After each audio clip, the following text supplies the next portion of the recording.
High বন্ধুরা, কেমন আছো? নিশ্চয়ই অনেক অনেক ভালো আছো।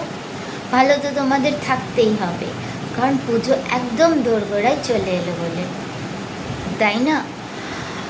তো তোমাদের নিশ্চয়ই শপিং শেষ, পার্লার, স্যালন এটসেট্রা যাওয়া শেষ। আমার যদিও এখনও কোনোটাই হয়নি, তবে আমি খুব শিগগির যাব।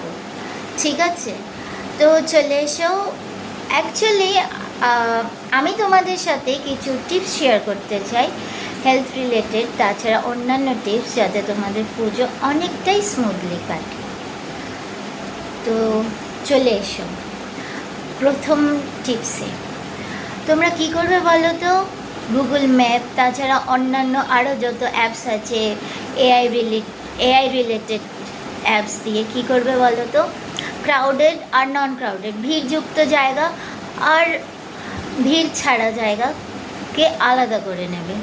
ঠিক আছে, এইবার চেষ্টা করবে, মানে আমি বলতে চাইছি ভিড়টা অ্যাভয়েড করার চেষ্টা করবে। ঠিক আছে, ভিড়টা অ্যাভয়েড করে ভিড় ছাড়া জায়গায় যাওয়ার চেষ্টা করবে। তারপরেও আমি জানি একদম তো ভিড়ে না গিয়ে সম্ভব না। ভিড়ে আমরা ভিড়কে আমাদের ফেস করতেই হয় পুজোর সময়।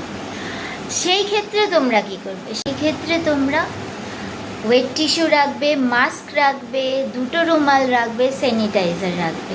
ঠিক আছে, ভিড় জায়গায় গেলেই তোমাদের মাস্ক পরতে হবে, তোমরা জানো, আর স্যানিটাইজার ইউজ করতে হবে, এটাও তোমরা জানো। 2টো রুমাল কেন? একটা ধরো হাঁচি কাশি এটসেট্রা এলে ওটা দিয়ে তোমরা ম্যানেজ করবে, আরেকটা এমনি অন্যান্য কাজের জন্য, যেটা আমাদের সচরাচর যে কাজের জন্য রুমাল লেগে থাকে সেই কাজে লাগাবে। ঠিক আছে, তারপর কি করবে? পিক আওয়ার অ্যাভয়েড করবে। পিক আওয়ার যখন ভিড় সবচেয়ে বেশি হয়, সেটা কখন থেকে কখন? বিকেল 6টা থেকে 10:30 অবধি। তাহলে তোমরা ভোরবেলা বেরিয়ে যাও, বা সকাল 10টা থেকে বেরো বিকেল 4টে অবধি। আবার যাদের রোদ সহ্য হয় না, তোমরা কি করবে? তোমরা বেরিয়ে যাও রাত্রির 11টা থেকে, তোমাদের কাছে সারা রাত্রির আছে।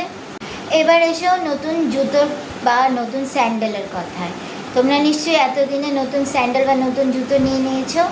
তাহলে তোমরা ঘরে এখন থেকেই ওই নতুন জুতো বা নতুন স্যান্ডেল পরে হাঁটা শুরু করে দাও, কারণ আমরা জানি পুজোয় ওই নতুন জুতো বা স্যান্ডেল পরে বেরোলে কেমন পায়ে ফোসকা পড়ে বা পা কেটে যায়। যদি আমরা এখন থেকেই হাঁটা শুরু করে দেই, এই নতুন জুতো আমাদের পায়ের সাথে খুব ভালোভাবে অ্যাডজাস্ট হয়ে যাবে, তাই তো? আর তাছাড়া আমরা ভ্যাসলিন খুব ভালো করে পায়ে লাগিয়ে পুজোর সময় সেই নতুন জুতো পরে বেরোতে পারি। তারপরেও যদি পা কেটে যায়, তখন আমরা কি করব? তখন আমরা ব্যান্ডেড লাগিয়ে তারপর আবার হাঁটা দেবো। পুজোয় বেরোলাম আর ফাস্টফুড খেলাম না, সেটা তো হয় না।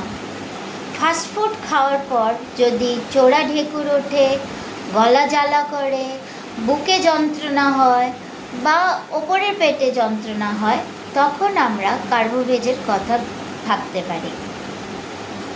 কার্বোভেজ 30।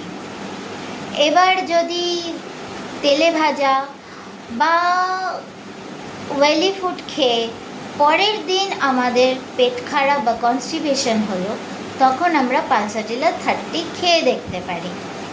তার সঙ্গে যদি কেউ অ্যালকোহল খেয়ে নিল সেই ওয়েলি ফুড বা তেলে ভাজার সাথে বা সেই রকম রিচ ফুডের সাথে, সে কি করবে? সে নাক্স ভূমিকা 30 খেয়ে দেখতে পারে। এই যে আমি নাক্স ভূমিকা 30, কার্বোভেজ 30, পালসাটিলা 30 কথা বললাম, এইটা কিন্তু বড়রা নেবে 30 পোটেন্সি, আর শিশুদের ক্ষেত্রে পোটেন্সিটা 200 হয়ে যাবে। একটা জিনিস অবশ্যই খেয়াল রাখবেন আপনারা, যে নিজে থেকে কিন্তু ওষুধ খেতে যাবেন না। ঘরে এই ওষুধগুলো রেখে দিতে পারেন, কিন্তু অবশ্যই একজন ডিগ্রিধারী হোমিওপ্যাথিক ফিজিশিয়ানকে কনসাল্ট করেই এই ওষুধগুলো খাবেন। এবার বাইরের খাওয়া খেলেন যেটা কিনা নষ্ট ছিল বা পচে গেছিল বা ঢাকা ছিল, অনেকক্ষণ ধরে কাটাও ছিল, বা ধরুন খুব ঠান্ডা আইসক্রিম খেয়ে নিলেন, বা রসালো কোনো ফল, তরমুজ ইত্যাদি খেয়ে আপনার ফুড পয়জনিং হয়ে গেল, তখন আপনারা কি করতে পারেন, আর্সেনিক অ্যালবাম 30 খেয়ে দেখতে পারেন। ঠিক আছে? বা ধরুন এইসব খাবার খাওয়ার পর পরের দিন আপনারা 2বার ওয়াশরুমে যাওয়ার পরেই, মানে আপনাদের পেট খারাপ হলো, 2বার গেলেন, তারপরেই প্রচুর প্রচুর ক্লান্ত হয়ে পড়লেন, মনে হচ্ছে যেন আর উঠতেই পারছেন না, মনে হচ্ছে যেন শুয়ে থাকলেই ভালো হয়, তখনও আপনারা আর্সেনিক 30 খেয়ে দেখতে পারেন।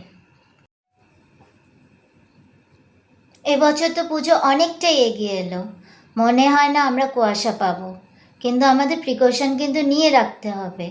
আমরা স্টোল বা স্কার্ফ নিয়ে বেরোবো। আমি জানি এটাতে আমাদের ফ্যাশনে অনেকটাই হ্যাম্পার হবে, কিন্তু আমার কাছে একটা ভালো সলিউশন আছে। তোমরা যে কোনো ফ্যাশন ব্লগারের ভিডিও দেখে জেনে নাও ওই স্কার্ফ বা স্টোলটা কীভাবে পরলে তোমাদের সুন্দর দেখতে লাগবে বা স্টাইলিশ দেখতে লাগবে। এবার তোমরা কুয়াশায় বেরোলে আর মনে হচ্ছে যেন ঠান্ডা লেগে যাচ্ছে বা লেগে গেছে, তখন তোমরা কি করবে, তখন তোমরা একন আইটেম নেপেলাস 30 খেয়ে দেখতে পারো। আমরা জানি পুজোতে কী পরিমাণ হাঁটতে হয়, প্রচুর হাঁটতে হয়, তাই না? তো হাঁটার পর যদি আমরা প্রচণ্ড ক্লান্ত হয়ে যাই, বা আমাদের ওই হাঁটার পর পায়ে যন্ত্রণা হয়, পায়ে ব্যথা হয়, কোমরে ব্যথা হয়, পা স্টিফ হয়ে যায়, কোমর স্টিফ হয়ে যায়, তখন আমরা রাস্টাক্স 30 খেয়ে দেখতে পারি। তাছাড়া আমরা যেহেতু ভিড়ে ঘুরে এলাম, ওই ভিড়ে ঘোরার জন্যেও কিন্তু আমাদের ইনফেকশন হয়ে যাওয়ার একটা ভয় থাকতে পারে, বা অন্যান্য রোগ সংক্রমিত হওয়ার ভয় থাকতে পারে। সেটার থেকে বাঁচার জন্যে আমরা ঘরে এসে কি করব, ভালোভাবে স্নান করে নেব, একটু ওয়ার্ম ওয়াটার মানে ঈষদুষ্ণ জলে আমরা স্নান করে নেব। ঠিক আছে? তাতে কি হবে, আমাদের ক্লান্তি ভাব তো দূর হবেই, আর আমরা সহজেই সংক্রমিত হব না কোনো সেরকম ইনফেকশাস ডিজিজে। আমি হলপ করে বলতে পারি কথাটা। আর পুজোর সময় কিন্তু মাস্ট মাস্ট মাস্ট 8 ঘন্টা ঘুমাবো, কারণ যেই সেলগুলো নষ্ট হয়ে যায় আমাদের শরীরের, সেগুলো কিন্তু একমাত্র ঘুমানোর পরেই রেজুভেনেট করে, আবার তৈরি হয়। আমাদের কাছে তো সারা দিন আছে আনন্দ করার, তাই না? 8 ঘন্টা ঘুমালে নিশ্চয়ই কোনো ক্ষতি হবে না, বরং ভালোই হবে। যত বেশি ঘুমোবো তত বেশি ক্লান্তিমুক্ত থাকবো, আর তত বেশি আনন্দ করতে পারবো। তোমরা অনেকেই আছো পুজোর সময় কোনো না কোনো কালচারাল প্রোগ্রামে পার্টিসিপেট করতে ভালোবাসো, সেটা নাচ হোক, গান হোক, কিংবা কোনো স্পিচ দেওয়ায়। ওই পার্টিসিপেশনের আগ মুহূর্তে যদি তোমাদের কোনো ভয় বা স্টেজ ফেয়ার ইত্যাদি কাজ করে, তখন তোমরা কি করবে, তখন তোমরা আর্জেন্টাম নাইট্রিকাম 30 খেয়ে দেখতে পারো। নিমেষে ওই ভয় বা স্টেজ ফেয়ার কিন্তু দূর হয়ে যাবে। আমরা জানি পুজোর সময় খুব জোরে মাইক বা বক্স বাজানো হয়, আর খুব পাওয়ারফুল লাইট ইউজ করা হয় সাজানোর জন্যে, ডেকোরেশনের জন্যে। আর সেই পাওয়ারফুল লাইট থেকে বা ওই জোরে বক্স বাজানোর থেকে বা মাইকের থেকে যদি তোমাদের মাথা ব্যথা স্টার্ট হয়, সেই ক্ষেত্রে তোমরা কি করবে, বেলেডোনা 30 খেয়ে দেখতে পারো। জানি ভিডিওটা অনেকটাই বড় হয়ে গেল, কিন্তু যাবার আগে তোমাদের সাথে একটা বিউটি টিপস শেয়ার করে যেতে চাই, কারণ তোমরা অনেকক্ষণ ধৈর্য ধরে আমার ভিডিওটা দেখলে। তোমাদের ঘরে টমেটো থাকলে ওটা কেটে তার রস মুখে লাগিয়ে দেখতে পারো, সেটা ইনস্ট্যান্ট ফেসিয়ালের কাজ করবে। পুজো তোমাদের খুব ভালো কাটুক, খুব আনন্দে কাটুক, তোমরা খুব ভালো থেকো পুজোর সময়।